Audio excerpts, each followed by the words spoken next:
On a tous déjà senti ça, non? Le cœur qui s'emballe d'un coup, sans prévenir. Eh bien, c'est le signe d'un super pouvoir qu'on a tous à l'intérieur. Une capacité incroyable qui se déclenche en une fraction de seconde. Allez, on va découvrir ça ensemble. Cette sensation, que ce soit juste avant un examen, face à un truc qui fait peur, ou même pendant un gros effort sportif, eh bien ce n'est pas du tout du hasard, non, non. C'est le signal qu'un système ultra performant et parfaitement huilé vient de passer en mode on. Alors on va aller voir ce qui se passe dans les coulisses de cette incroyable machine. Mais alors, d'où est-ce qu'il vient, ce signal qui traverse le corps à toute vitesse? Eh bien, tout part d'un câblage très précis. Un réseau de nerfs qui a un petit nom scientifique un peu complexe, le système thoraco-lombaire. Alors, si on zoome un peu, le point de départ de cette autoroute de l'information, il se trouve pile au cœur de notre système nerveux, dans la moelle épinière. Oui, juste là, planqué au milieu du dos. C'est de là que tout part. Mais attention, c'est pas une ligne directe. Le signal, il ne va pas direct de la moelle épinière à l'organe. Non, il fait d'abord une petite escale. On peut imaginer ça comme des stations relais ou des centres de dispatching. Ces stations, on les appelle des ganglions et elles forment une sorte de chaîne tout le long de la colonne vertébrale. Ok, on a les stations relais. Mais comment l'info voyage entre elles et les organes? Grâce à de minuscules messagers chimiques. C'est eux qui font tout le boulot. On les appelle les neurotransmetteurs. Et leur mission, c'est de transporter le message d'une cellule nerveuse à l'autre. Et le processus, il est super efficace, il se fait en 2 temps. D'abord, on a un premier messager, l'acétylcholine, qui donne le signal dans la station relais. Et ensuite, et c'est là que ça devient crucial, un deuxième messager, la noradrénaline, est libéré pour aller donner l'ordre final à l'organe. C'est vraiment la noradrénaline qui est la clé qui va dire au cœur « Allez, on accélère ». Bon, d'accord, on a le câblage, on a les messagers, mais au final, qui prend la décision? Qui appuie sur le gros bouton rouge pour lancer toute cette réaction en chaîne? Allez, direction le centre de commande.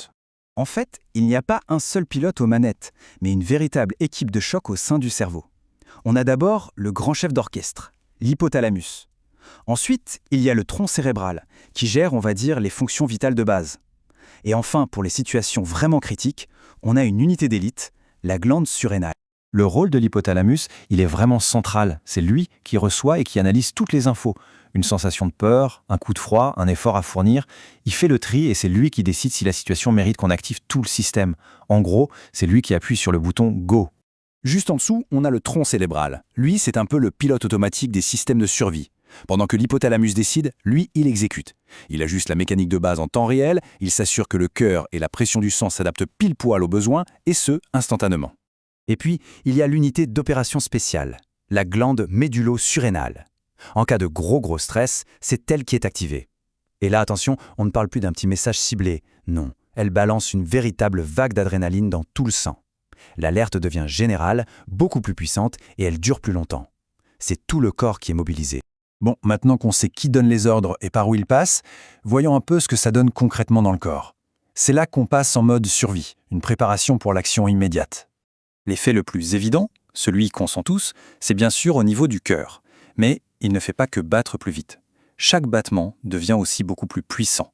L'objectif, il est simple, c'est d'inonder les muscles de sang et donc d'oxygène.